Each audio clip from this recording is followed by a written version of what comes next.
Steenhuisen is here in Upington in the Northern Cape. Of course, that's the David Kruiper municipality. One of the municipalities they're targeting and hoping that their supporters will come out in their numbers on November 1st and elect them here in this municipality. But let's talk to John Steenhuisen. He's, of course, the DA leader. Mr. Steenhuisen, tell us, this is one of the municipalities that you are strategically targeting in the Northern Cape. Why is that? Well, because we believe it's a municipality where we can do well. I think it's a municipality with all the ingredients to be a world-class small town, and we want to bring the DA difference. We want to do in Upington what we've done in Stellenbosch, what we've done in Midvaal, services for the people, jobs for the people, development for the people, and bringing tourists here. This town is got sewage running down the streets, it's got sewage running into the Orange River, it's got very poor municipal service and lots of corruption. We can clear all that out and start to get things done for Upington. Very huge unemployment figures and those other issues that you have mentioned, like sewage running into the river. Practically, how are you going to tackle that should you be elected? Well, it all comes down to getting the basics right, and that's what our manifesto sets out very clearly. We've identified the 7 basic things that every municipality needs to get right in order to advance. And we'll focus like a laser beam on those basics. Getting the infrastructure right, make sure you're spending money on infrastructure and maintenance, making sure that you have a local economic development plan that enables businesses to relocate here and to have a stable supply of electricity, water and services so they don't rush off to other bigger towns to be able to get those. Thirdly, making sure that you have a people-centered operation in the municipality where the focus is on spending money and delivering services on the people, not on lining the back pockets of politicians and making life easier for them. Talking about the economics of this town specifically, this could be, like you said, it has huge potential to become an economic hub. You're also talking to business people later today. What are you going to tell them, or, how are you bringing economic growth to Well, it's about getting the basics right as well. I mean, businesses need a stable water supply, stable electricity, and decent roads to be able to get their goods to and from the market. Where you don't have that, businesses leave. We saw it happen in Lichtenburg in the Northwest Province, where a huge factory took 300 jobs with it and relocated to Durban because the municipality wasn't able to provide proper services there. So we want to focus on services. We believe that basic services and good infrastructure is the foundation on which you grow an economy. You can't grow an economy without electricity and water and without proper municipal services in a town. So focusing on that is also going to help business to be able to grow and create jobs. And if we can turn Upington and David Kruiper municipality into a centre of excellence in the Northern Cape, people are going to flock here from all over the Northern Cape to establish their business here, knowing that there's a government here that gets things done.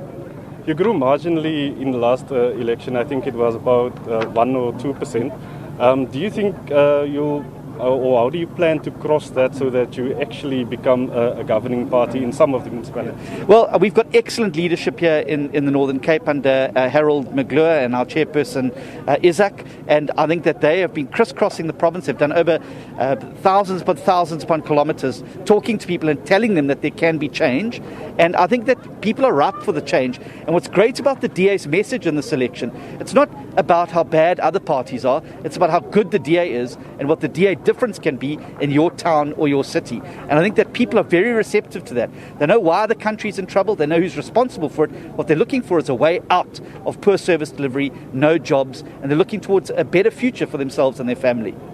You were quite busy the last week or so, and not all of that were good. We saw the Phoenix posted vehicle.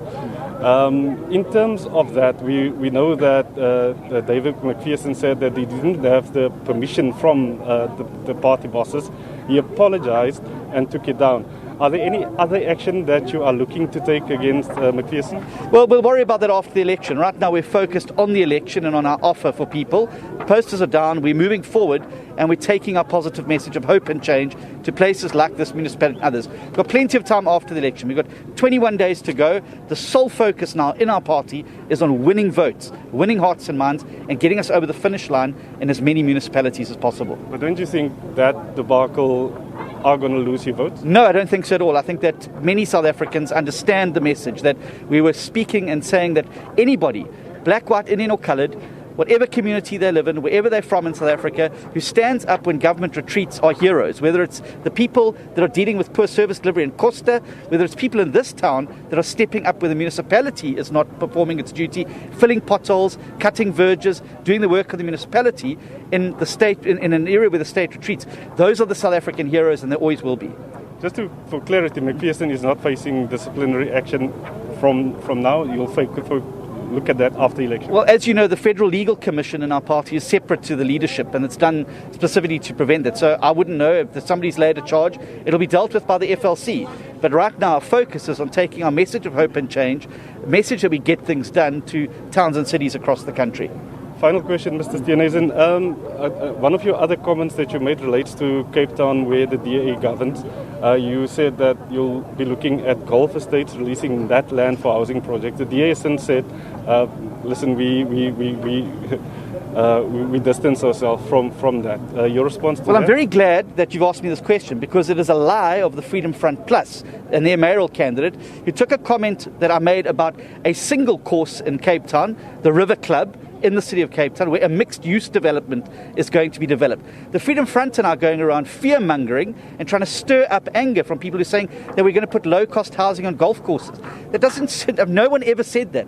Mixed-use developments are live, work, and play. There are many rich people who live on golf courses. Why should we not have mixed-use developments on a place in the River Club where we're going to be able to bring people closer to the city and being able to develop job opportunities for them and be able to... I don't understand what the Freedom Front has against poor people and giving poor people an opportunity to be able to move closer to the city in mixed-use developments where the recreational amenity is maintained, where you've got job opportunities, people have access to transport and the like. This notion that we're going to build those golf courses and put low-cost housing on is a figment of Mr. Max's imagination, and it's fear-mongering and scaremongering of the worst type, and I think that those tactics should be condemned. Thank you very much. Thank John you, Ulrich. Steenhuisen, he's of course the DA leader nationally. Looking at the Upington area, saying that strategically this is one of the areas that they would like to win come after the 1st November polls. But with that, it's back to the studio.